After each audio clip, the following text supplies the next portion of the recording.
पश्चिम बंगालच्या राजकारणात ऐतिहासिक घडामोड घडली असून भारतीय जनता पक्षाने 2026च्या विधानसभा निवडणुकीत मिळवलेल्या दणदणीत विजयानंतर सुवेंदू अधिकारी यांची पश्चिम बंगालच्या मुख्यमंत्रीपदी निवड करण्यात आली आहे.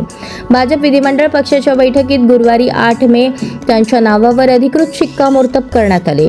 केंद्रीय गृहमंत्री अमित शहा यांनी स्वतः ही घोषणा केली.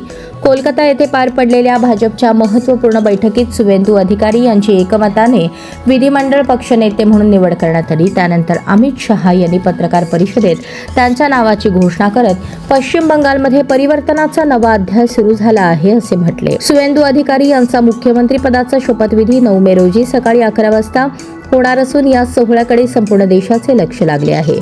भाजपच्या केंद्रीय नेतृत्वासह अनेक प्रमुख नेते या कार्यक्रमाला उपस्थित राहणार आहेत. यंदाच्या विधानसभा निवडणुकीत भाजपने पश्चिम बंगालमध्ये ऐतिहासिक कामगिरी करत तृणमूल काँग्रेसची तब्बल 15 वर्षांची सत्ता उलथवून टाकली.